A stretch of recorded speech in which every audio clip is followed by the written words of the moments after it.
श्री शिवाय नमस्तु। बहुत सावधानी से कथा सुनिएगा और अपने चित्त में उतारिए। शरीर मिल जाना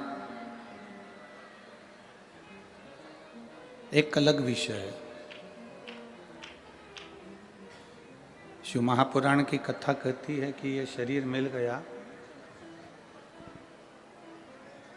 पर उस शरीर के मिलने के बाद में जो भगवान की अविरल भक्ति है,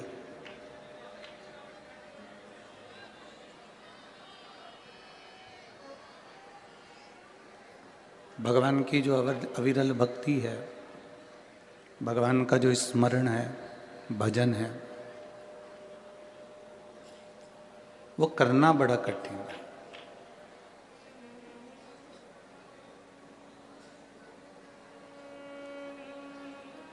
तिरासी लाख 99,999 योनियाँ काटने के बाद में ये 84 लाखवें नंबर की योनि ये मनुष्य की देह है, ये मानव का शरीर है।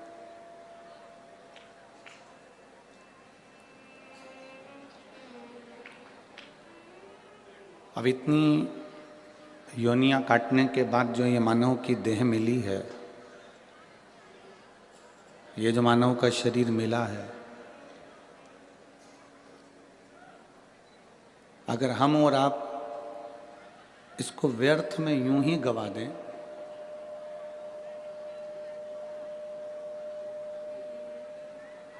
तो फिर संसार में जन्म लेने का फिर कोई कार्य ही नहीं रहा। भगवान देवाधिदेव महादेव माता पार्वती जी से कहते हैं, भगवान शिव माता पार्वती जी से कहते हैं कि पार्वती, अगर मानव का शरीर ये वो शरीर है जिस शरीर को पाने के बाद में हम पूर्व में जितने जितने हमने पाप किए होते हैं, जितने जितने हमने गलत कर्म किए होते हैं, जितने जितने हमने बेकार कर्म किए होते हैं, वो सारे की सारे कर्म हम केवल मानव का शरीर प्राप्त कर कर और भगवान का नाम लेकर इस शरीर के द्वारा भगवत भजन कर कर उस पूर्व के किए हुए सारे पापों को हम एक क्षण में समाप्त कर जाते हैं। वो केवल एक मानव का शरीर है और उसका भजन है। इस शरीर को पाने के बाद में, भगवान की विरल भक्ति को पाने के बाद में, भगवान के भजन को करना बहुत जरूरी है।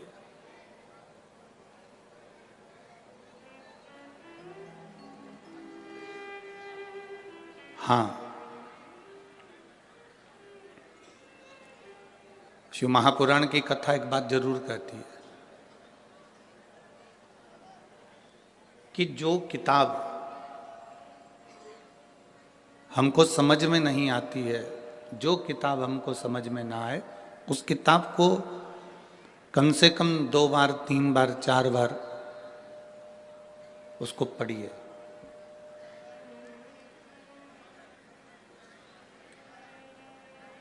जो किताब हमें समझ में ना आए उसको हम 3-4 बार पढ़ें, समझ में जरूर आएगी। थोड़ा समय लग सकता है पर किताब समझने में देरी नहीं लगेगी। शिव पुराण कहती है जो किताब हमें समझ में ना आए उसको 3-4 बार अवश्य पढ़ें तो किताब हमारी समझ में आ जाती है। उसी तरह शिव की भक्ति है।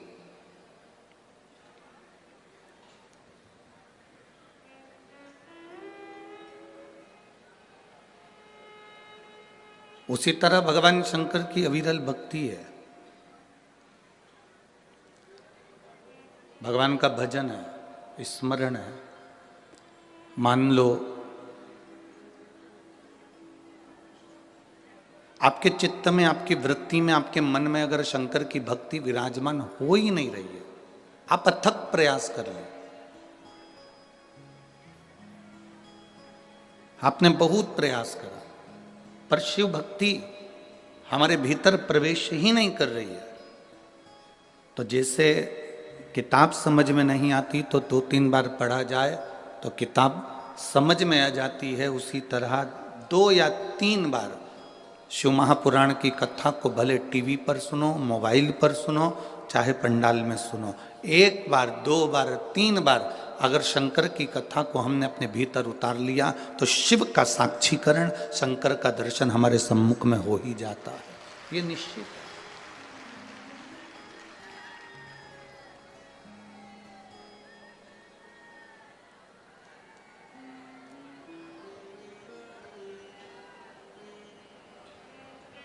एलईडी नहीं चल रही है कि आवाज नहीं आ रही है? आवाज नहीं जा रही है।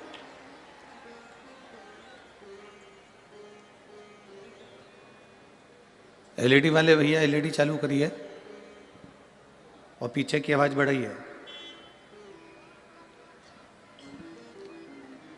शिव भक्ति, भगवान शंकर की कथा, शिव तत्व,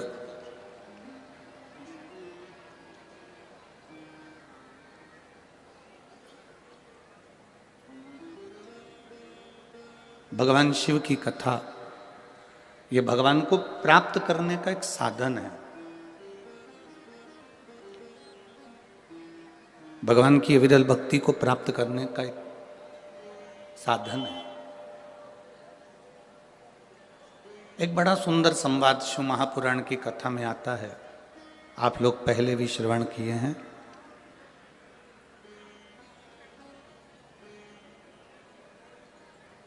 भगवान ब्रह्मा जी के मन में एक संशय उत्पन्न हो गया।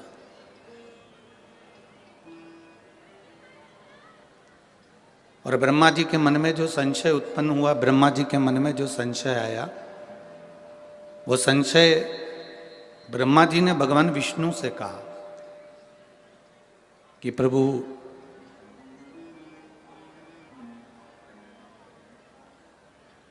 मुझे मेरे पिता का नाम मालूम है। ब्रह्मा जी कहते हैं कि मैं भगवान विष्णु की नाभि से प्रकट हुआ हूं, इसलिए मुझे मालूम है कि मेरे पिता भगवान विष्णु हैं।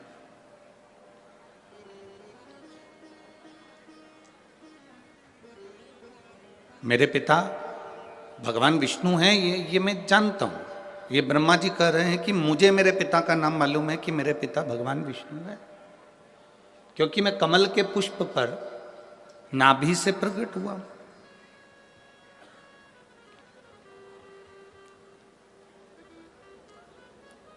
पर एक बात मेरे हृदय में समाती नहीं है कि मेरे पिता भगवान विष्णु हैं, पर भगवान विष्णु के पिता कौन है?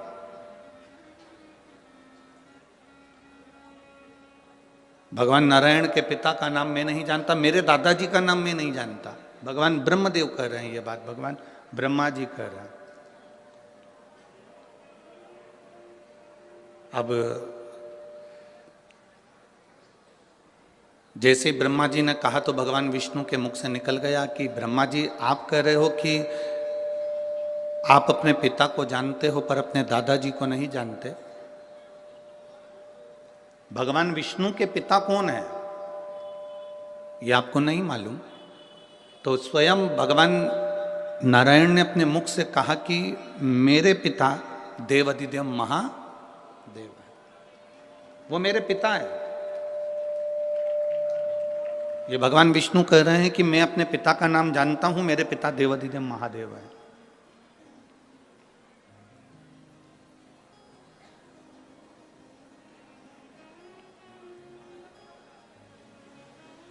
कहा,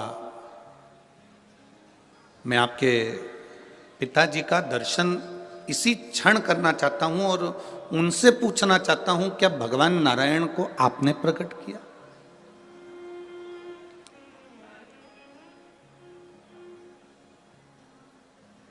क्या भगवान नारायण को प्रकट करने वाले आप हो? मैं उनसे पूछना चाहता हूं। शिव महापुराण की कथा कहती है कि शिव की कथा और मनुष्य की व्यथा, ये दोनों का अंत कभी नहीं हो सकता, ये निरंतर चलती ही रहती है। कथा भी चलती रहती है और मनुष्य की व्यथा भी चलती रहती है। कथा भी चल रही है और व्यथा भी चल रही। मनुष्य की व्यथा, मनुष्य की समस्याएं, मानव जीवन में जो टेंशन है, हमारे जीवन में जो व्यथाएं हैं, ये कभी समाप्त नहीं होती।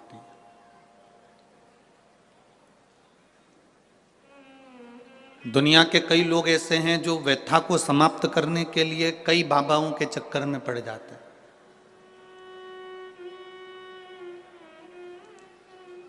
ना जाने कितने कितने जगह पर आप लोग पहुंच जाते हो और वहां जाकर कह देते हो कि हमारे जीवन में ये संकट है, इसको टाल दीजिए, हमारे जीवन में ये कष्ट है, इसको मिटा दीजिए। शिव महापुराण की कथा कहती है, हमें किसी आडंबर की ओर, अंधविश्वास की ओर हमें नहीं जाना। ऐसा संसार में कोई नहीं जन्मा जिसके जीवन में दुख नहीं आया।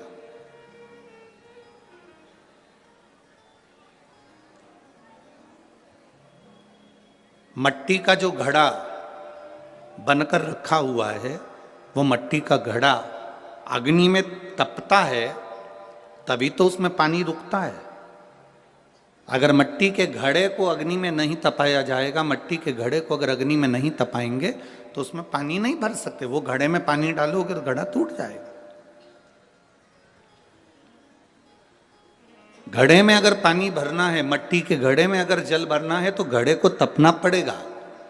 घड़ा तपेगा तब उसमें पानी भराएगा। और अगर वो घड़ा तपा नहीं है, ऐसे ही कैसे ही रखा हुआ है, बस मट्टी का तुमने घड़ा बना लिया, उसको अग्नि में नहीं तपाया, तो उसमें पानी की बूंद पड़ेगी, पानी पड़ेगा और वो गलकर नीचे गिर जाएगा। घड़ा तपता है तब उसमें पानी ठहरता है। दुख जब जिंदगी में आता है तो ये हमको तपाता है।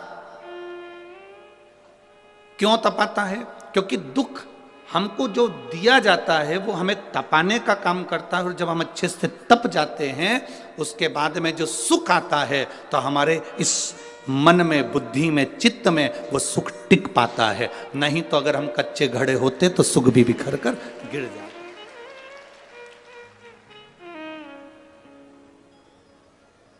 वो सुख भी समाप्त हो जाता। क्या राम जी की जिंदगी में दुख नहीं आया? क्या भगवान कृष्ण के जीवन में दुख नहीं आया?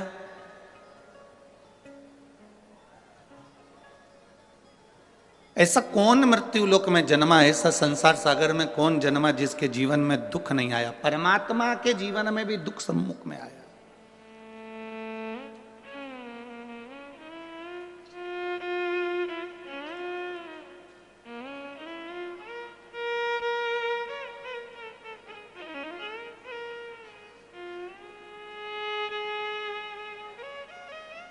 एक बात हमने बहुत पहले कथा में कही थी, आपके स्मरण में अगर होगा, जितने लोग टीवी पर कथा सुनते होंगे उनके स्मरण में होगा।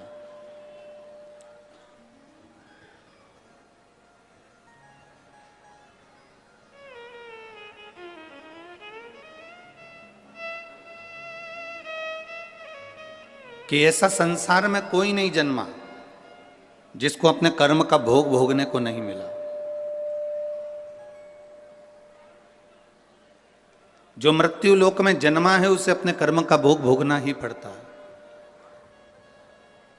बस अंतर इतना है कि सबका पेपर, जैसे परीक्षा हॉल में एग्जाम देते समय सबका पेपर, सबका जो पत्र है, पेपर है, वो अलग अलग होता है, उसी तरह हमारी जिंदगी में भी सबके एग्जाम देने का पत्र, पेपर अलग अलग होता है।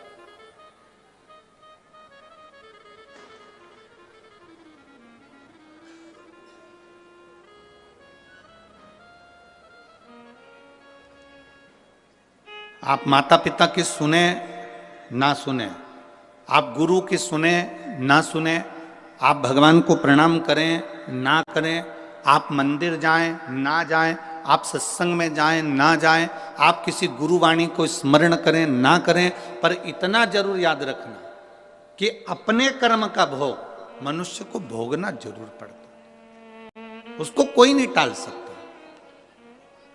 अब कोई कह दे कि गुरुजी हमारे जीवन में ये संकट है, हमारे जीवन में ये दुख है और हम बड़े दुखी हैं, तो तुम एक बात का स्मरण करिए, कई कई लोग तुम्हारे दुख के चक्कर में तुम्हारा फायदा उठाने का प्रयास करेंगे।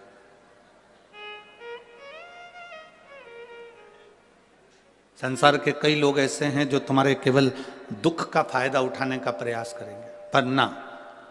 शिव महापुराण की कथा कहती है, अगर जिंदगी में समस्या है, राम जी के जीवन में दुख आया तो उन्होंने रामेश्वर धाम की स्थापना करी और भगवान शंकर की पूजन करके लंका पर चढ़ाई करी। भगवान कृष्ण की 16,108 रानियां थी, एक भी रानी से औलाद नहीं हुई भगवान कृष्ण के यहाँ। 16,108 रानी से जब संतान नहीं हुई, तब भगवान कृष्ण ने गर्गाचार्य बाबा के कहने पर एक एक रानी के साथ बैठकर 11-11 दिन तक भगवान शंकर का अनुष्ठान किया। तब शिव जी ने प्रसन्न होकर, प्रकट होकर भगवान कृष्ण को वर दिया कि तुम्हारी एक एक रानी के साथ तुमने 11-11 दिन तक बैठकर भगवान शंकर की आराधना करी है, तो मैं तुम्हें वर प्रदान करता हूं कि तुम्हारी एक एक रानी से 11-11 संतान होगी।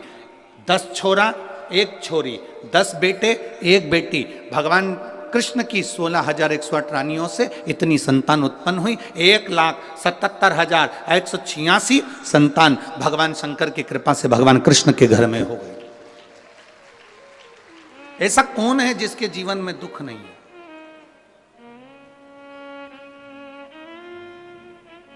ऐसा कौन है जिसके जीवन में कभी तकलीफ नहीं आई? आती है, कष्ट आता है, रोग आता है, बीमारी आती है, दुख आता है, पर मैंने तेरे ही भरोसे बाबा, तेरे ही भरोसे हवा बिच उड़ती जावांगी बाबा, डोर हथो छड़ी में कटी जावांगी। भोले मैं तेरी बदन, शंभू मैं तेरी बदन, हवा बिच उड़ती जावांगी बाबा, डोर हथो छड़ी में कटी जावांगी। सबके जीवन में दुख है, सबके जीवन में तकलीफ है, पर जिसने शिव को साध लिया, भगवान राम जी ने शंकर भगवान की आराधना करी, शिव जी की पूजन करी, उनको साध लिया, गला पकड़ रहा है। भगवान शिव की आराधना भगवान राम जी ने करी, शिव को साध लिया, तो उनकी जिंदगी सार्थक हो गई। भगवान कृष्ण ने भगवान शिव की आराधना करी, साध लिया, उनका जीवन सुखमय हो गया। एक लोटा जल लेकर मंदिर जाने वाला जब भगवान शिव की भक्ति को साध लेता है,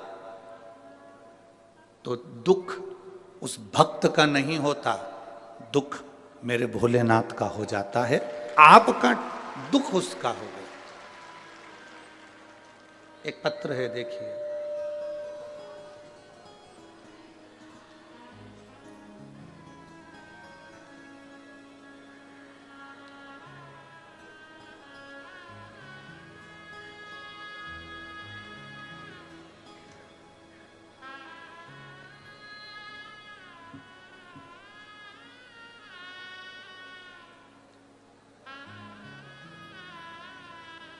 मेरा नाम प्रीति शर्मा, गांव रोडी,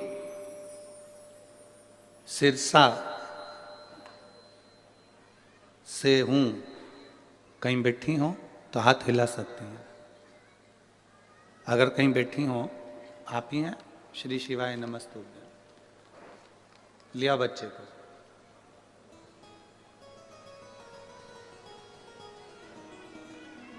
गुरुदेव, मेरा नाम प्रीति शर्मा है, गांव रोडी, सिरसा से हूँ।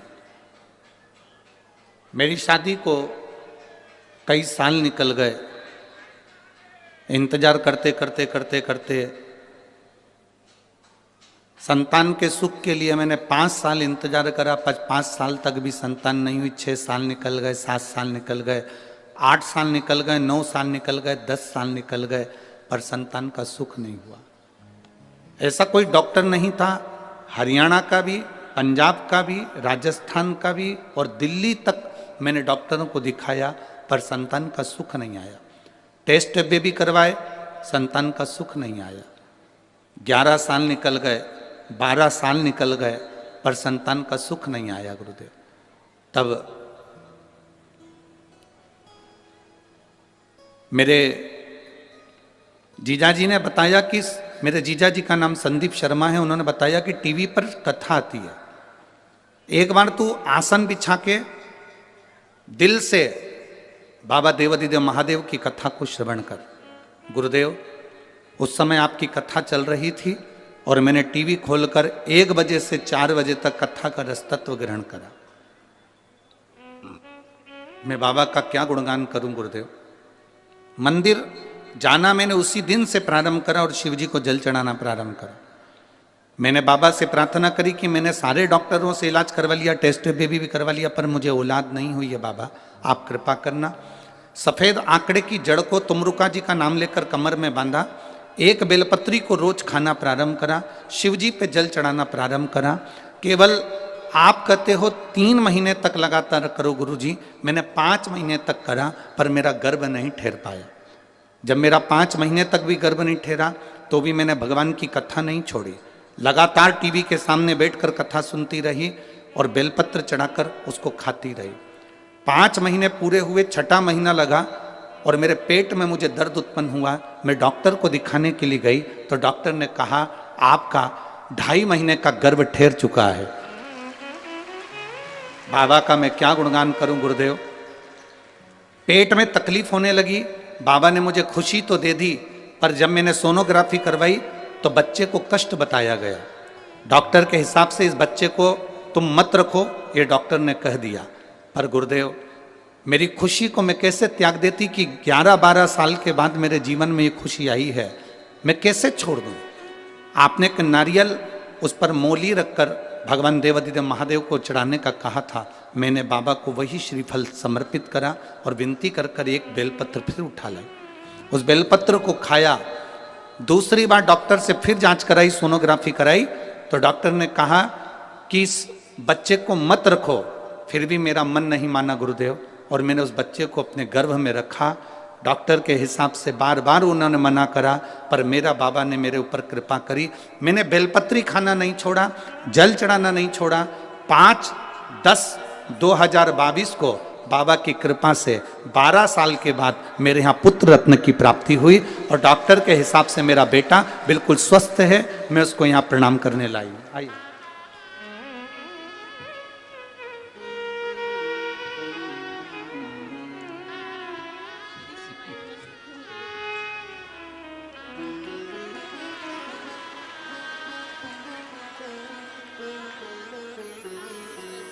प्रणाम करो।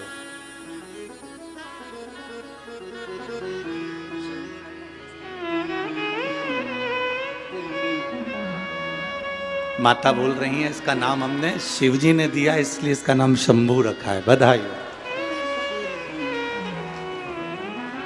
अरे तेरा ही दिया मैंने खाया पिया है, तेरा शुक्रिया है, तेरा शुक्रिया है।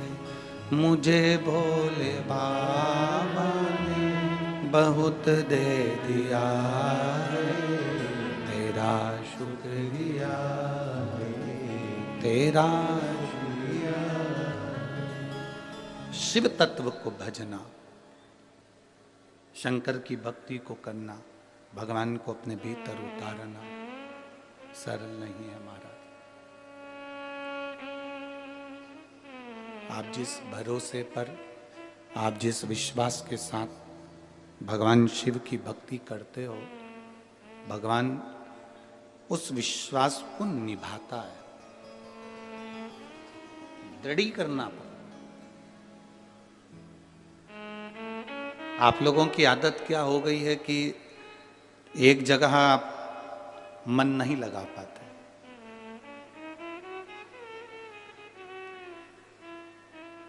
एक गुरुजी ने 2 चेले को भेजा कि मुझे प्यास लगी है, पानी लेकर आ और कुआं खोद के लाना। एक चेला कुआं खोदता गया, 15-20 फीट कुआं खोदा, उसमें पानी नहीं निकला। उसने दूसरा कुआं खोदा, उसमें पानी नहीं निकला। तीसरा कुआं खोदा, उसमें पानी नहीं निकला। चौथा कुआं खोदा, उसमें पानी नहीं निकला। और एक चेला कुएं को खोदता गया, खोदता गया, खोदता गया, आखिरी में उसमें पानी निकला। वो गुरु जी के लिए लेकर आ गया, वो गुरु जी के लिए जल लेकर आ गया। एक चेला 15 फीट यहाँ कुआं खोदा, 20 फीट वहां खोदा, 25 फीट वहां खोदा, 60 फीट वहां खोदा, 100 फीट वहां खोदा, 200 फीट वहां खोदा, 300 फीट वहां खोदा, पानी नहीं निकला। और एक शिष्य ने एक ही जगह पर नीचे तक खोदता गया, खोदता गया, खोदता गया, पानी तो निकलेगा ना। बस आपको भी ये कथा अपने भीतर उतार लेना है। हमारी आदत पड़ गई है, यहाँ से काम नहीं हुआ वहां पहुंच, से नहीं हुआ वहां पहुंच गए, वहां से नहीं हुआ वहां पहुंच गए। 25 जगह कुएं खोद लिए पर पानी नहीं निकला। आपसे निवेदन है, एक ही जगह दिल लगा लेते, एक ही जगह भगवान की भक्ति में इतना चित्त, इतना विश्वास पक्का कर लेते तो कुएं में से पानी निकल ही जाता, ये निश्चित है। आप भरोसा दृढ़ करो ना, आप विश्वास पक्का करो, आपका दृढ़ता पक्की करो, विश्वास पक्का करिए, भरोसा पक्का करिए। और जितना जितना विश्वास पक्का होगा, जितना जितना भरोसा पक्का होगा, उतना उतना शिव तुम्हारे करीब में होगा, उतना उतना शिव तुम्हारे नजदीक में होगा। आप भरोसे को दृढ़ बनाने का प्रयास करो। भगवान विष्णु से पूछा, भगवान ब्रह्मा जी ने, तुम्हारे पिता शिव जी हैं? हाँ। मैं कैसे मान लूं कि तुम्हारे पिता शिव जी हैं? कई लोग आपको मिलेंगे और कहेंगे एक लोटा जल चढ़ाने से क्या सारी समस्या का हल हो सकता है? क्यों नहीं? मानो तो मैं गंगा मां हूं और ना मानो तो बहता पानी। आप मानोगे तो गंगा है, ना मानोगे तो बहता हुआ पानी है।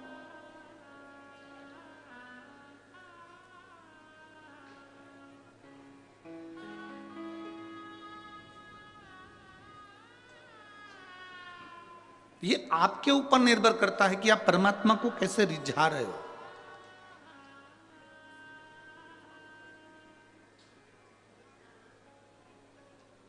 महाराज,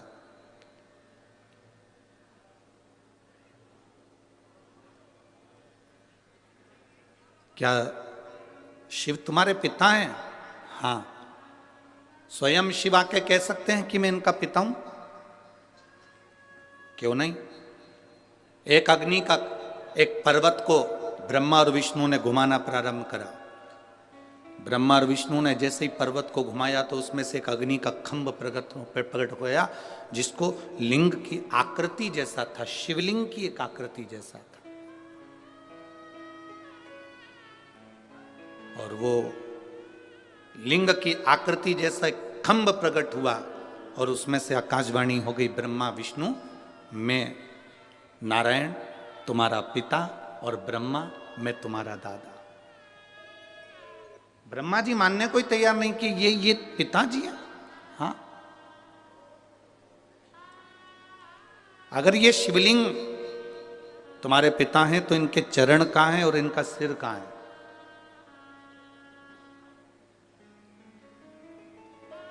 जिस शिवालय में आप जल चढ़ाने के लिए जाते हो, जिस शंकर जी के मंदिर में आप जल चढ़ाने के लिए जाते हो, उस शंकर जी के शिवलिंग में कोई तुमसे पूछे कि इसका चरण कहां है, इसका सिर कहां है, तो आप बता नहीं सकते।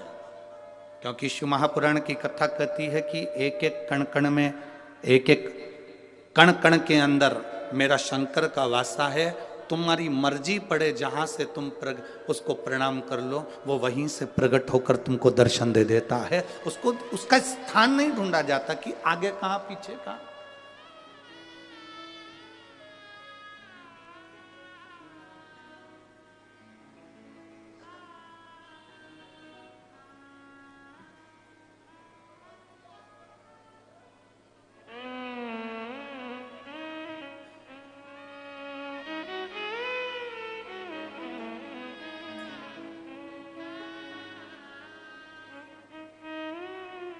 एक बार संत नामदेव जी महाराज।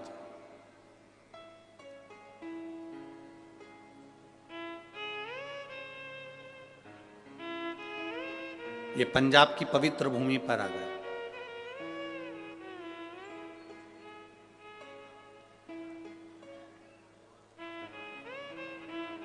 ये पंजाब की पवित्र भूमि कोई साधारण सी भूमि नहीं है।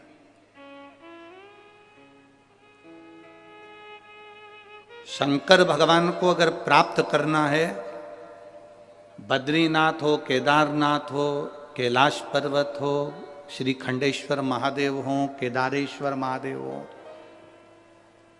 भगवान शिव की प्राप्ति अगर करना हो तो ये पंजाब की भूमि कोई साधारण भूमि नहीं है, संतों की पवित्र भूमि है और यहां से शंकर की यात्रा प्रारंभ होती है। यहां से शिव की प्राप्ति का केंद्र बिंदु है ये पंजाब की धरा।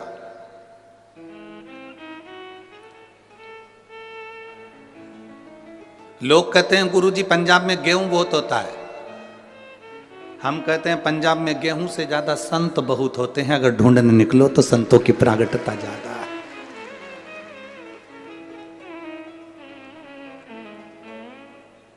महाराष्ट्र में जन्मे हुए नामदेव जी महाराज, महाराष्ट्र में बड़े हुए नामदेव जी महाराज कई वर्ष इस पंजाब की भूमि पर निकाले हैं। नामदेव जी महाराज, गुरु नानक देव जी से उनका मिलन हुआ और गुरु नानक देव जी से जब मिलन हुआ तो नामदेव जी उस समय पर गुरु मंत्र नहीं लिए हुए थे।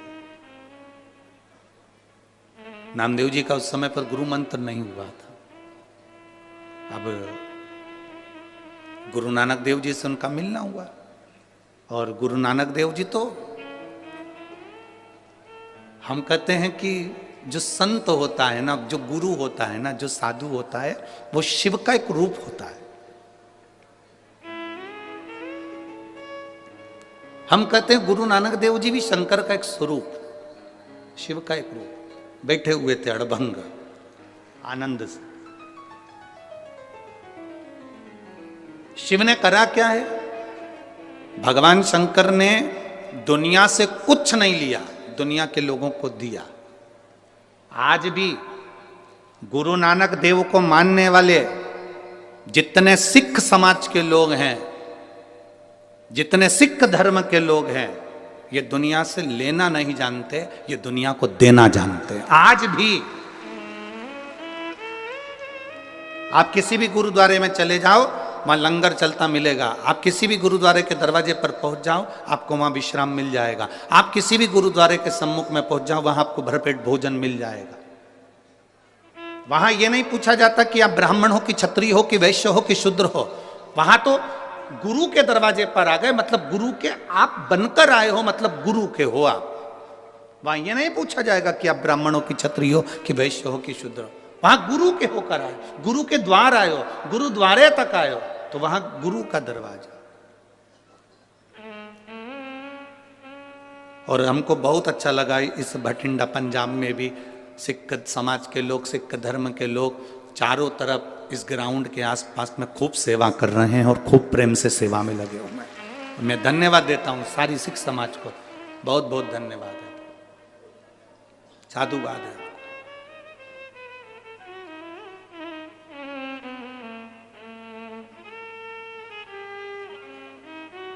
और ऐसी शिव भक्ति हमने आज तक नहीं देखी जो शिव भक्ति का दर्शन हमने भटिंडा पंजाब में किया है।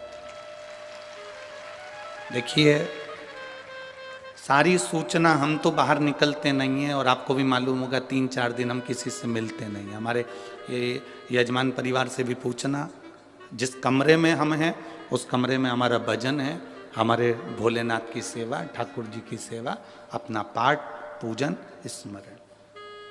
यजमान परिवार से भी हम नहीं मिलते कि उनसे मिलना हो, हमारा नाम भजन अपना। 3-4 दिन किसी से नहीं। पर जब जजमान, जितने लोग यहाँ आते हैं कथा सुनने वाले, इनके रिश्तेदार जब यहाँ के फोटो, वीडियो और अन्य बातें लिखकर सीहोर भेजते हैं ऑफिस में, तो वहाँ मालूम पड़ता है, फिर वहाँ से सूचना आशीष जी के पास आती है, फिर आशीष हमको बताते हैं कि गुरुजी इस भटिंडा के जहाँ कथा स्थल है इसके आसपास में जितनी होटलें बनी हुई है, उन होटलों में भी होटल के मालिकों ने अपनी अपनी होटलें खोल दी और मात्र 100-200 रुपए में रहो भी, खाओ भी, सो भी, स्नान भी करो, गर्म पानी भी दे रहे हो और व्यवस्था भी दे रहे हो। इतने मैं भटिंडा पंजाब के एक एक भक्तों को, शिव भक्तों को बहुत बहुत साधुवाद देता हूं कि आपकी भक्ति बड़ी विचित्र है, बड़ी भक्ति विचित्र।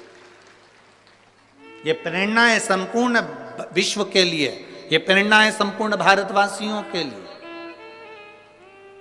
कमाने के लिए जिंदगी पड़ी है, पूरे जीवन सुबह 9 बजे से लेकर रात्रि को 10 बजे तक अपनी दुकान पर बैठकर कमाओगे, आखिरी में अपनी पत्नी और बच्चों को देकर जाओगे और इतना बड़ा फोटो दीवार पे टंगा जाएगा और उसमें होएगा जाएगा कुछ नहीं, केवल स्माइल देते मिलोगे और प्लास्टिक के फूल की माला तुम्हारे ऊपर टंगी होगी। पर जिसने शिव के भक्त इतने आए हैं और उनकी सेवा, भले तुमने हाथ जोड़कर एक अन्न का निवाला भी अगर किसी के मुख में दिया है तो समझ लेना कि 33 कोटि देवताओं का पेट भर दिया है, सारे संत साधु गुरुजन का पेट भर। करो सेवा, करो।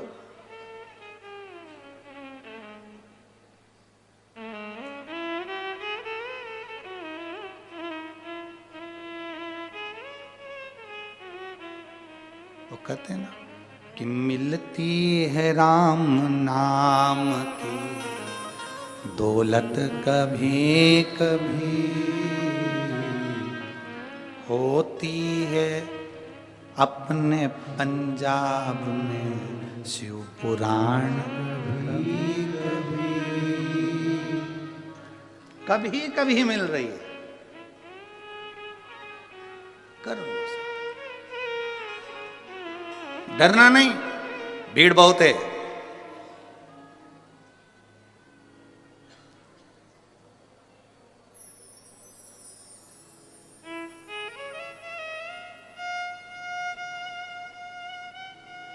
कल कोई कह रहा था गुरुजी हमारे भटिंडा में आज तक जाम नहीं लगा और तुम्हारी कथा हुई और पहले दिन जाम लग गया।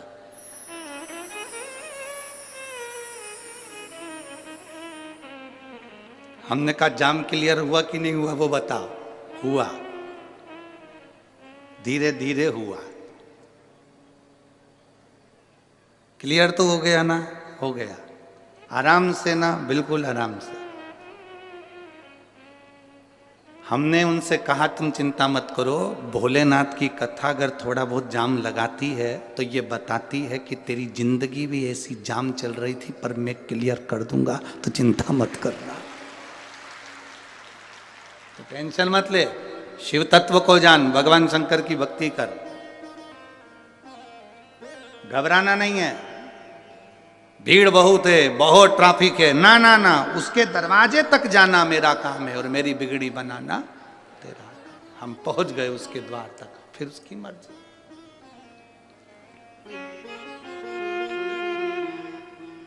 अब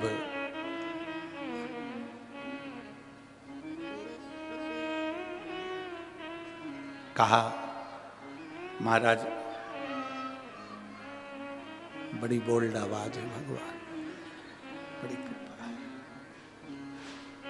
कहा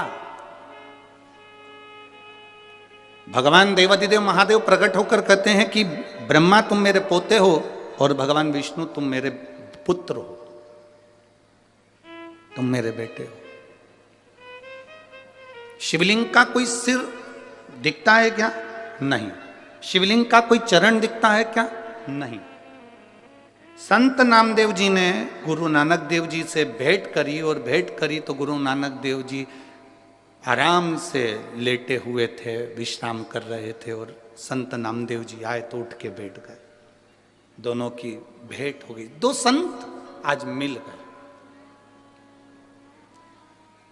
गुरु नानक देव जी ने पूछ लिया नामदेव जी से, आपने गुरु मंत्र लिया है? नहीं, अभी नहीं लिया। मतलब आप भटक रहे हो। अगर गुरु मंत्र तुम्हारा हुआ होता तो तुम भटकते नहीं। गुरु नानक देव जी ने विश्वा थिएटर जी के पास में नामदेव जी को भेज दिया।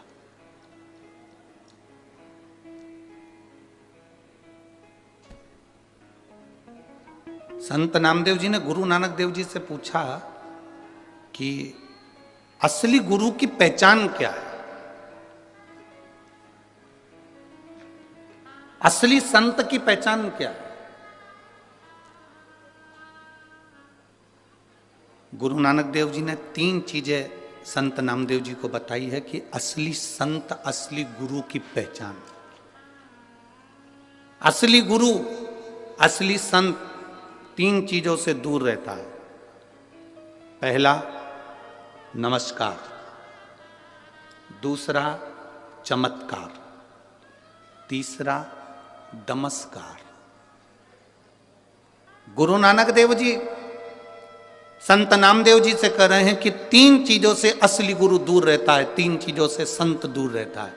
पहले नंबर पर जम के बोलो जरा भटिंडा वालों, नमस्कार। असली गुरु कभी तुमसे अपने चरण नहीं छुआएगा, प्रणाम नहीं करवाएगा। असली गुरु कह देगा भैया दूर से प्रणाम करो, हमें छुओ मत, आप नमस्कार करो, दूर से करो। आप बार बार हमको नमस्कार मत करो, अगर बार बार नमस्कार करोगे ना तो हमको अहंकार आ जाएगा। तो असली गुरु कह देता है ना ना, थोड़ा दूर हट जाओ, नमस्कार से दूर।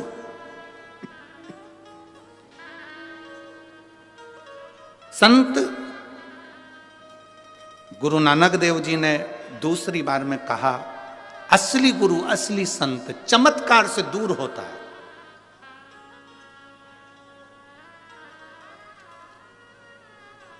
असली गुरु कभी चमत्कार नहीं करता, असली संत कभी चमत्कार नहीं करता। इसलिए शिव महापुराण जिस दिन चालू होती है उस दिन हम शिव महापुराण के प्रथम दिन में कह देते हैं कि शिव पुराण किसी चमत्कार को प्रमाणित नहीं करती कि चमत्कार होगा। पर इतना जरूर है, अगर 1 लोटा जल लेकर आप शंकर जी के मंदिर जाओगे तो तुम्हारी दुख कटेगा जरूर, ये निश्चित है। आज तक इस पुराण ने ये नहीं कहा कि ये चमत्कार हुआ या ये आप शंकर, अगर इनके घर में 12 साल के बाद बच्चा हुआ है तो ये शंकर को भजा है इन्होंने, शिव महापुराण को सुना है इन्होंने, शिव जी के मंदिर गई हैं, ये स्वयं जाकर बेलपत्र चढ़ाया है, स्वयं जाकर भगवान शंकर की भक्ति करी है, इसलिए 12 साल के बाद संतान। एक पत्र में एक बहन ने लिखा,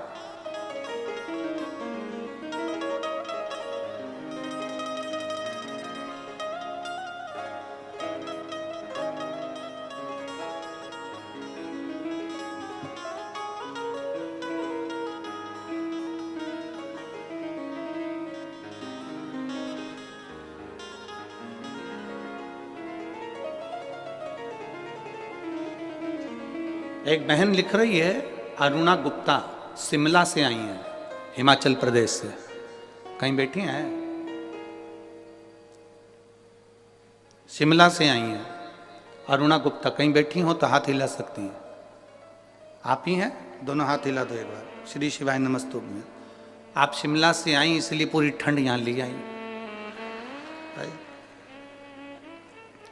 11 साल से, एक बार वापिस हाथ हिलाओ, श्री शिवाय नमस्तुभ्यम। मैं शिमला से आई हूँ, मेरा नाम अरुणा गुप्ता है, मैं शिमला हिमाचल प्रदेश से हूँ। 11 साल से गेहूं नहीं खा सकती थी मैं, क्योंकि गेहूं मेरे को खून नहीं बनने देता था, तो मेरा गेहूं छूटा हुआ था, अन्न मेरा छूटा हुआ था, एक अन्न का दाना भी मेरे मुंह में नहीं जाता था। केवल शिव महापुराण की कथा सुनकर मैंने पशुपति व्रत किया। मैंने उस दिन भगवान को रोटी बनाकर गेहूं की और उसमें शक्कर गुड़ मिलाकर भगवान को, पशुपति नाथ को 3 हिस्से का जो प्रसाद चढ़ता है वो ही चढ़ाया और बाबा से प्रार्थना करी। 11 साल से मैंने अन्न को ग्रहण नहीं करा है और मेरी शरीर ठीक नहीं है, तू मुझे संभाल ले बाबा।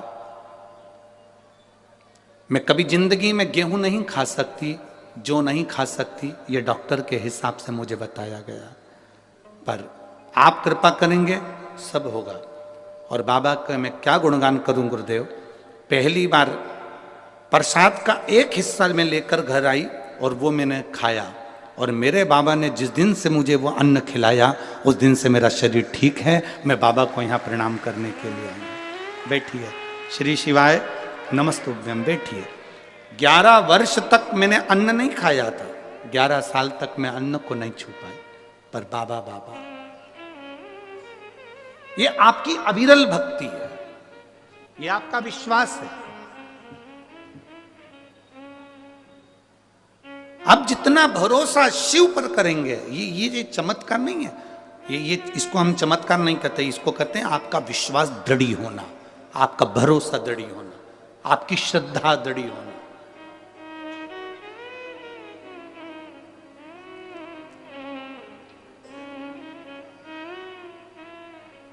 महाराज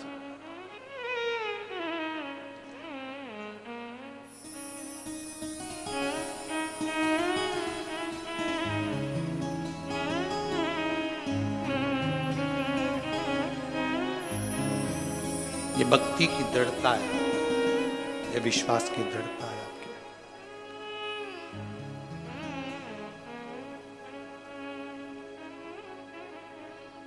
संत नामदेव जी से गुरु नानक देव जी कह रहे हैं कि सच्चा गुरु, सच्चा संत 3 चीजों से दूर रहता है। पहले नंबर पर बोलो, जम के बोलो जरा, नमस्कार। दुनिया के लोगों को नमस्कार बड़ा पसंद है, और केवल दुनिया के लोगों को नहीं, भगवान शंकर के ससुर को भी नमस्कार पसंद था, दक्ष प्रजापति को। शंकर जी बैठे थे, भोले भाले बैठे थे, सभा लगी थी, दक्ष प्रजापति आए, शंकर जी नहीं देख पाए। कोई जरूरी है कि तुम्हारे सारे दामाद इंजीनियर और डॉक्टर हो? कोई कोई दामाद भोला भाला भी होता है, सरल सहज। एक व्यक्ति से डॉक्टर साहब ने कहा कि देखो तुम्हारे को शुगर बहुत है, शुगर की जांच करते रिया करो रोज हो। वो व्यक्ति बेचारा रोज रात्रि को उठता, किचन में जाता, रसोई घर में शक्कर का डब्बा खोलता, वापिस बंद कर देता। एक दिन उसकी बीवी ने पूछा, तुम रात्रि को कहां चले जाते हो उठ उठ के? कहां गए थे? ये बार बार किचन में क्यों जाते हो, रसोई घर में, और शक्कर का डब्बा खोल के जाते हो? क्या देखते हो वहां जाके? डॉक्टर ने कहा था शुगर चेक करते रिया करो, इसलिए मैं चेक करता हूं। क्या चेक करते हो? है कि नहीं है? पत्नी ने माथा ठोका। डॉक्टर ने कहा था तुम्हारी शुगर चेक करो, तुम्हारी, और तुम डब्बे की शुगर चेक कर रहा है। तो ऐसा नहीं है, कोई कोई भोला होता है, एकदम भोला सहज भोला भोला व्यक्ति। एक बहुत भोला व्यक्ति था, अपनी पत्नी के साथ गार्डन में घूम रहा था। गार्डन में घूमते घूमते सामने से कुत्ता आ गया। पति घबरा गया, मेरी पत्नी को काट खाएगा, ये कुत्ता मुझे काट खाए चल जाए पर मेरी पत्नी को नहीं काटने दूंगा। पति ने सोचा अगर पत्नी को काट गया तो इसको इंजेक्शन लगेंगे, बच्चों का टिफिन कौन बनाएगा, स्कूल कौन भेजेगा, तैयारी कौन करेगा, मेरे टिफिन कौन बनाएगा, सास ससुर की सेवा कौन करेगा। इसलिए पति ने सोचा कि कुत्ता मुझे खा जाए चल जाएगा। कुत्ता और आगे आया, पति घबरा के थोड़ा सा पीछे हटा तो पत्नी भी पीछे हटी। कुत्ता और लपक के आया, पति को आ गया गुस्सा, उसने पत्नी का हाथ पकड़ा, उसको गोदी में उठा लिया। जैसे ही गोदी में उठाया कुत्ता भाग गया। कुत्ता भाग, पत्नी को नीचे उतार दिया। पत्नी गुस्से में लाल हो गई। ऐसा मूर्ख पति मैंने जिंदगी में कभी नहीं देखा। दुनिया के लोग कुत्ते को भगाने के लिए पत्थर उठाते, तुमने मुझे उठा लिया। अब पति कैसे समझाए कि मैंने तुझे इसलिए उठाया था कि कुत्ता मेरे पांव को खजाए पर मैं तुझे नहीं खाने दूंगा। पर जिसकी किस्मत में भाटा लिखा हो वो क्या करेगा? भोला, बहुत भोला। अब कोई जरूरी नहीं कि तुम्हारे सारे दामाद इंजीनियर हैं, डॉक्टर हैं, कलेक्टर हैं तो सभी एक जैसे, ना ना ना। शंकर भगवान अडमस्त होकर बैठे हुए थे, दक्ष प्रजापति आए, सबने उठकर प्रणाम करा, शंकर जी उठ ही नहीं पाए, वो तो अलमस्त बैठे हुए थे, अलमस्त। दक्ष प्रजापति को नमस्कार बड़ा पसंद था, इन्होंने नहीं करा, गुस्सा आ गया। दक्ष प्रजापति को क्रोध आया और क्रोध आते से दक्ष प्रजापति ने श्राप दे दिया भगवान शंकर को, ए शिव, मैं तुझे श्राप देता हूं, तो मेरी बेटी का पति होकर, मेरा दामाद होकर तूने मुझे प्रणाम नहीं करा, मैं तुझे श्राप देता हूं, तू शमशान में निवास करेगा।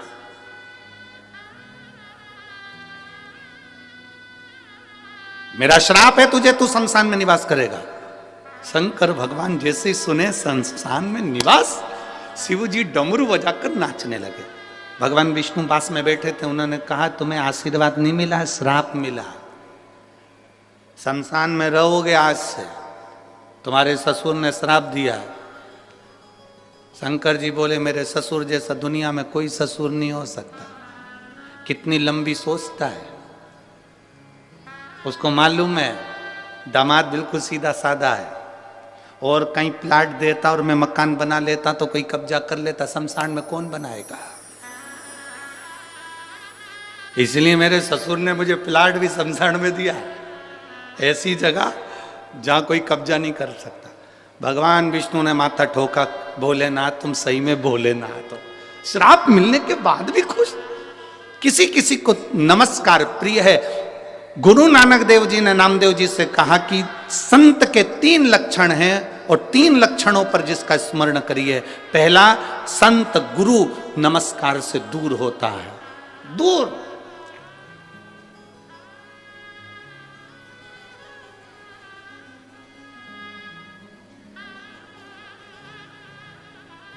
दूसरे नंबर का गुरु को, पहले नंबर का नमस्कार, दूसरे नंबर का जम जम के बोलो जरा, जम के, चमत्कार।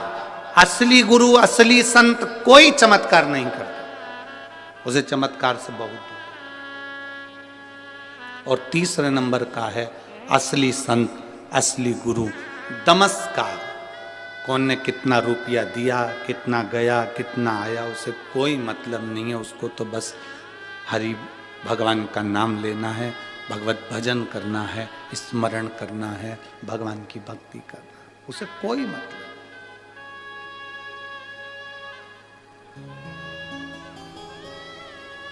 और जब भगवान की अविरल भक्ति,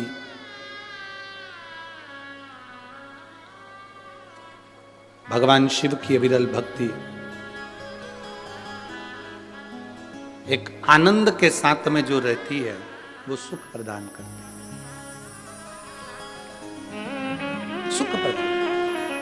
कहा गुरु नानक देव जी ने संत नामदेव जी से कहा कि असली गुरु की शरणागति जाइए, तो असली गुरु कहाँ मिल सकता है। गुरु नानक देव जी ने ये नहीं कहा कि तुम मेरे पास में रहो। गुरु नानक देव जी ने कह दिया कि तुम शिव के मंदिर में, विश्वा थिएटर जी बैठे हुए हैं, तुम जाओ और उनसे गुरु मंत्र लो। अब देखिए, गुरु नानक देव जी ने नामदेव जी को जाते समय कह दिया था कि गुरु सब में रब को देखता है, सब में। जब नामदेव जी पहुंचे, उन्होंने क्या देखा कि जिनके पास में गुरु नानक देव जी ने भेजा था, वो तो जहां शंकर जी का शिवलिंग था सामने, उधर पांव कर कर सो रहे थे। नामदेव जी ने हाथ जोड़कर बोला, गुरुदेव तुम में बुद्धि नहीं है क्या? सामने शंकर का शिवलिंग और तुम पांव लंबा करके सो रहा। गुरु जी ने नामदेव जी से कहा, एक काम करो, मेरा पांव उठाओ, जहां पर शंकर जी नहीं है वहां रख दो। मेरा पांव उठाओ, जहां शिव नहीं वहां रख दो। गुरु नानक देव जी ने कहकर भेजा था कि तुझ में, मुझ में, सब में रब समाया है। गुरु नानक देव जी ने कहकर भेजा था नामदेव जी को। नामदेव जी समझ नहीं पाए थे। मेरे पांव को उठाओ, जहां शिव नहीं वहां पर मेरा पांव रख दिया जाए। चरण उठाकर नामदेव जी महाराज जहां पर विश्वाथेटर जी का पांव रखते थे वहां पर शंकर का शिवलिंग सामने नजर आने लगता था।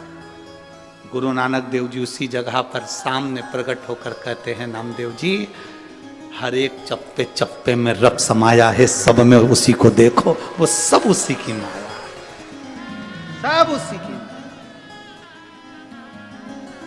इसीलिए फिल्म बनाने वालों ने गाना लिख दिया, तुझ में रब दिखता है, सब हमारी यही तो गलती है, आप में और हम में यही गलती है कि हम मंदिर में तो भगवान को ढूंढते हैं पर अपने घर में भगवान को नहीं ढूंढ पाते। घर में जो पति है, पत्नी है, माता है, पिता है, भाई है, बंधु है, बेटा है, बेटी है, कुटुंब है, परिवार है, पड़ोसी है, रिश्तेदार, नातेदार, इनमें हम परमात्मा को नहीं देख पाते। हम इनमें भगवान को नहीं देख पा रहे, हम इनमें परमात्मा को नहीं देख पा रहे।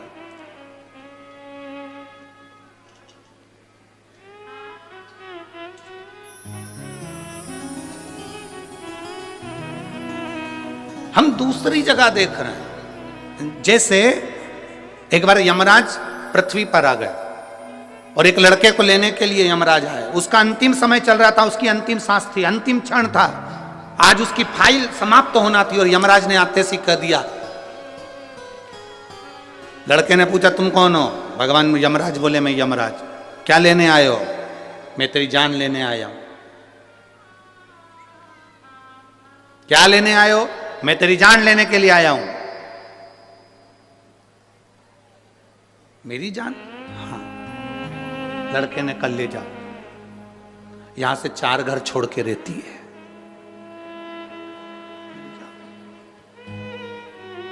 यमराज बोला मैं तेरे प्राण लेने आया हूं।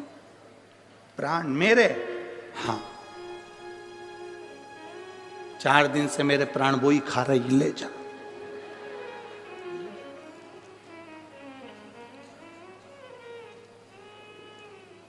यमराज बोले मैं तुझे मारने आया हूं। मुझे? मैं तो उससे शादी कर कर 6 साल पहले ही मर चुका हूं, ले जा। यमराज बोला रेन दे, मैं तेरी जगह दूसरे को ले जाऊंगा, पड़े रहे। तू खुद मरा मराया, तेरे को क्या लेके जाऊं? क्या? भगवान नारायण के पिता हैं, फिर भी नहीं मान रहे।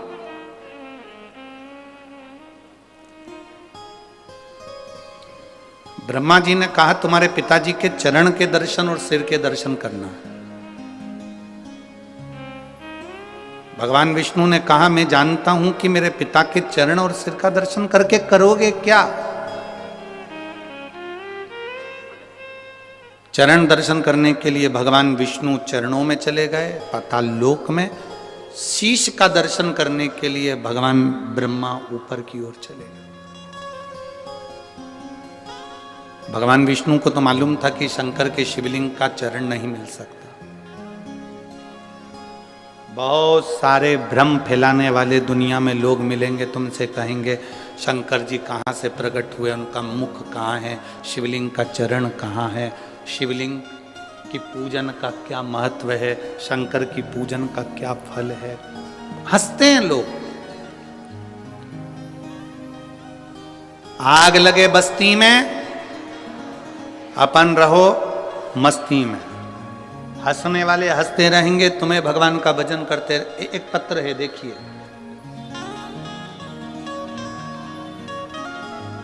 मेरा नाम सुनैना शर्मा, पत्नी विनोद कुमार शर्मा, मैं लुधियाना पंजाब से हूं। मेरा मोबाइल नंबर ये है। कहीं बैठी हैं? मेरा नाम सुनैना शर्मा, पत्नी विनोद कुमार शर्मा, मैं लुधियाना पंजाब से हूं। मेरा मोबाइल नंबर ये है। कहीं बैठी हो तो हाथ हिला सकती है। अच्छा उधर है। बेटा आया है क्या साथ में? बेटा आया है? नहीं आया। मैं पंजाब की रहने वाली हूं। मेरा मोबाइल नंबर ये है। मेरा बेटा तक्ष, जिसकी आयु 7 साल है, उसको अगस्त 2022 में तबीयत खराब हो गई। उसको हम दिखाने के लिए डॉक्टर के पास लेकर गए।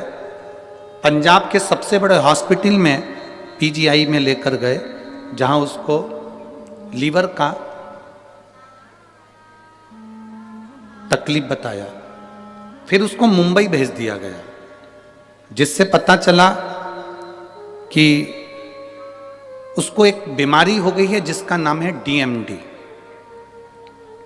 जिस बीमारी के अंदर 1,00,000-2 लाख बच्चों में एक बच्चे में ऐसी बीमारी होती है जिसमें शरीर की नसें काम करना बंद कर देती है और बच्चा व्यक्ति हाथ पैर धीरे धीरे धीरे धीरे पलंग पर पड़कर प्राण छोड़ देता है, शरीर काम करना बंद कर देता है।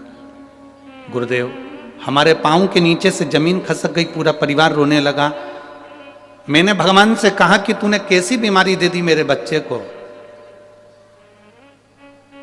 धीरे धीरे उसके पांव की नसें सिकुड़ना चालू हो गई, उसका चलना बंद हो गया, पड़ा रहता है एक जगह। गोदी में उठाकर उसको वॉशरूम कराना ले जाना चालू करा। डॉक्टरों ने कहा ऐसे बच्चों की उम्र 18 से 20 साल तक होती है, इसके बाद वो बच्चा नहीं रहता है। अब आप अपने बच्चे को ले जाओ, इसकी सेवा करो। मेरे बच्चे ने चलना फिरना बंद कर दिया, हाथ पैर ने काम करना बंद कर दिया, व्हील चेयर पर आ गया। धीरे धीरे धीरे धीरे वो हिल नहीं सकता था, जा नहीं सकता था। आंख से केवल आंसू निकलते थे और बच्चे को तड़पता हुआ हम देखते थे। हमारे बच्चे के साथ ऐसा क्यों हो गया समझ में नहीं आया, क्या करें। एक दिन मेरी बहन, मेरी दीदी ने कहा कि तू शिवजी पे जल चढ़ाना प्रारंभ कर, तेरे बेटे के कान में हेडफोन लगा, उसको टीवी पर आती है कथा, वो दिल से सुना। मोबाइल से मैं अपने बेटे को कथा सुनाने लगी। मेरा बेटा पलंग पर से उठ नहीं पाता था, चल नहीं पाता था। शिवजी का चढ़ा हुआ जल बेटे को देने लगी। गुरुदेव, डॉक्टर ने तो मना कर दिया था कि इसकी कोई दवाई नहीं है, पूरे इंडिया में भी और पूरे विदेश में भी। आप जहां चाहो लाखों रुपए खर्च कर लो, पर ये बेटा ठीक नहीं हो सकता। हमने विदेशों में जांच भेजी, वहां से भी कोई रिजल्ट नहीं आया, क्योंकि इसका दवाई नहीं है, औषधि नहीं है। आखिरी में पांव पूरी तरह से बेकार हो गए, शरीर बेकार हो गया। अब करें तो करें क्या। शिव जी को जल चढ़ाती, उसको पिलाती, एक बेलपत्र लाकर पीस कर उसको दे देती। बाबा से कहा, बाबा पहली बार मैं अपने बच्चे को गोदी में ले जाकर शंकर जी के मंदिर में दे दिया, आज से ही बेटा तेरा है, अब तू जान, तेरा काम जाने। गुरुजी, आपके भजन की एक लाइन हमको हिम्मत देती है, मेरे बाबा दया करना, मैं तेरे। मैंने वो बच्चे को शिव जी के भरोसे छोड़ दिया। आज मैं छाती ठोक कर कहती हूँ, मैंने शंकर की कथा कोसी मथुरा में सुनी, और जब से आज मेरा बेटा साइकिल भी चला रहा है और पैदल भी चल रहा है। मैं बाबा को यहाँ प्रणाम करने के लिए आई हूँ। मेरे बेटे के मैं फोटो भी लगा रही हूँ। शंकर जी के मंदिर में मेरा बेटा खुद जाता है, साइकिल चला कर जाता है और शिव जी की पूजन करता है। मैं बाबा को यहाँ शुक्राना करने के लिए आई हूँ, प्रणाम करने आई हूँ। आप उसके फोटो टीवी पर जरूर दिखाएं। अब ठीक है बाबू, दोनों हाथ हिला दो एक बार, श्री शिवाय नमस्तुभ्यम। अब खुश हो जाइए, बाबा की कृपा। हर हर शिव तत्व इसी को कहते हैं, औघड़ी इसी को कहते हैं। दो फोटो लगाए, एक शंकर के मंदिर का और एक साइकिल चलाते। शिव तत्व इसी को कहा। भोलेनाथ दया करना, मैं तेरे। बैठिए, बैठ जाओ। भरोसे, उसके भरोसे हम जिए। सारी समस्या का हल एक लोटा जल। शिव चमत्कार नहीं करते, आपका विश्वास, आपका भरोसा, आपकी दृढ़ता स्वयं चमत्कार करती है। और मेरी जीजियों,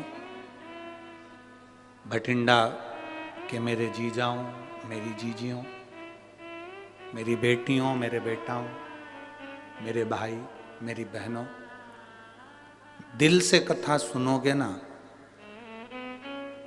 ठंड भले पड़ रही है, घर जाने की आपको भले जल्दी होती होगी, अंधेरा भी जल्दी हो जाता होगा, पर थोड़ा समय जरूर लग जाए, दिल से 7 दिन की कथा सुनना, तुम्हारी जिंदगी में कभी अंधेरा नहीं होगा, प्रकाश ही प्रकाश है।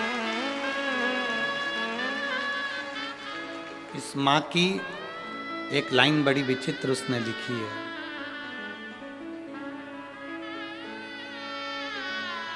इस माँ ने लिखा, मैंने केवल 1 दिन कोसी कला की कथा सुनी थी। इस माँ ने लिखा है, कोसी कला मथुरा में केवल 1 दिन की कथा सुनी थी, और लिखती है कि कथा पंडाल में सुनने का फल क्या है, कोई मुझसे पूछ ले, मेरे बेटे की जिंदगी वापस दे। शिव तत्व क्या है, क्या देता है वो, कैसे देता है वो, क्या करुणा करता है, उसके ऊपर लोग कहते हैं ये शिव पुराण है, पर हम कहते हैं शिव पुराण नहीं, ये तो औषधि देने के लिए बाबा यहाँ कुबेर भंडारी आ गया और उसने कुबेरेश्वर धाम से ये औषधि लूटा। अब उसको जिसने ग्रहण कर लिया उसकी जिंदगी सार्थक है, जिसने ले लिया उसका जीवन सार्थक। जो नहीं समझा वो नहीं समझा, जो समझ गया वो समझ गया।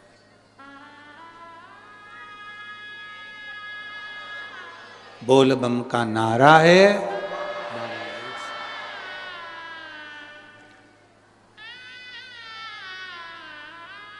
यहाँ पर एक मिलिट्री के कोई भाई बैठा हुए हैं जिनको ऐसी बीमारी हो गई थी जिस बीमारी में वो सही से ड्यूटी भी अपनी मिलिट्री की कर नहीं पा रहे थे।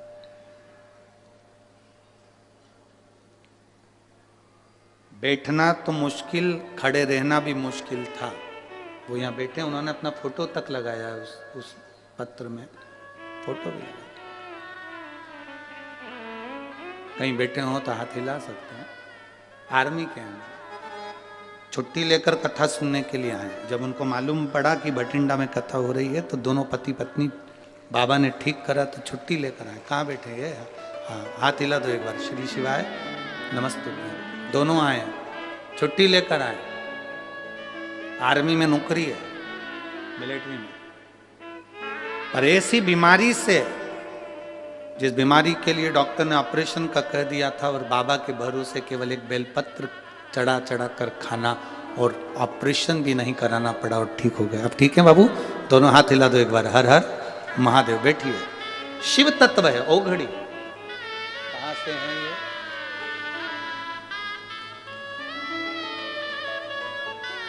मेरा नाम रणवीर सिंह है, मेरा फोन नंबर ये है।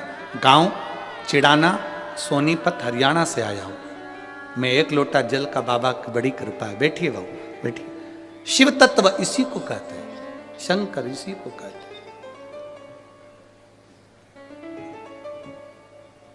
आपका विश्वास जितना दृढ़ होगा, मेरा शंकर मिलेगा। भगवान विष्णु ने कह दिया मुझे चरण नहीं देखना, मैं तो आ गया।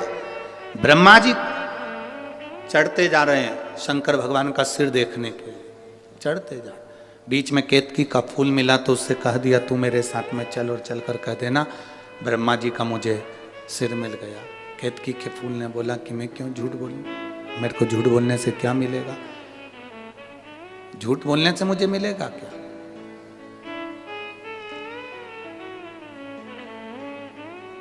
कहा सारे देवताओं पर चढ़ाऊंगा, सुगंधित बनाकर रखूंगा। केतकी का फूल चल दिया। सामने से गौ माता मिली, गौ माता ने कह दिया,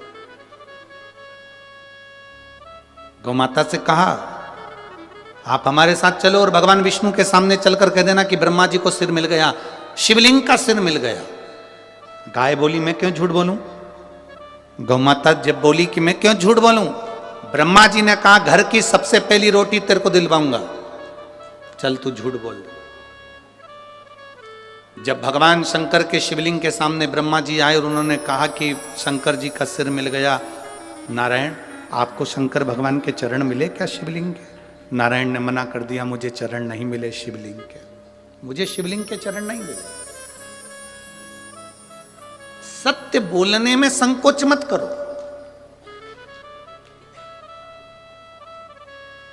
अभी सत्य नहीं बोलोगे तो मरने के बाद लोग बोलेंगे राम नाम। अरे बोलो तो जम के, सत्य है। मखाना, फूल, पैसा पॉलीथिन में मिला के तुम्हारी छाती पर फेंकेंगे और अर्थी पर बंधे रहोगे और लोग पीछे से चिल्ला रहे होंगे राम नाम सत्य। मखाना इसलिए फेंका जाता है कि घर फूला हुआ छोड़कर गया है। फूल इसलिए फेंका जाता है कि श्रद्धांजलि का भाव है।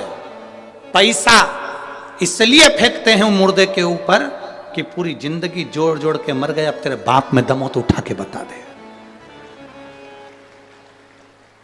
पैसा उसकी छाती पर पड़ा है, 1 रुपया उसकी छाती पर पड़ा है और वो कल्ला की कल्ला पड़ा है, उठा नहीं सकता। सवेरे 9 बजे से दुकान दुकान दुकान दुकान दुकान, रात के 10 बजे तक दुकान दुकान दुकान। भगवान ने भी दिए थे दुकान दुकान दुकान। उस दुकान में ग्राहक आ रहे थे और उस दुकान में भगवान आ रहा था।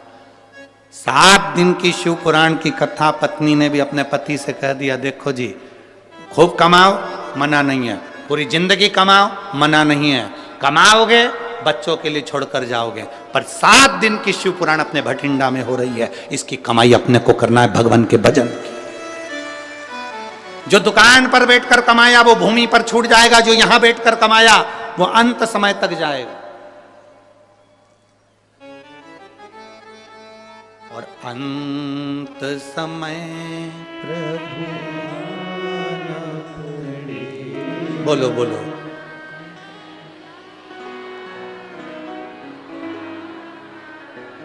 गले में ठंड तो नहीं लग रही है? हाँ ठीक है। अंत समय प्रभु आना पड़ेगा, वचन दिया तो निभा, आए ना आए प्रभु कुटुंब, अंत समय प्रभु आना पड़ेगा, वचन दिया तो निभा, अंत समय में वही आएगा, अंतिम घड़ी में वही आएगा, कोई दूसरा नहीं आएगा।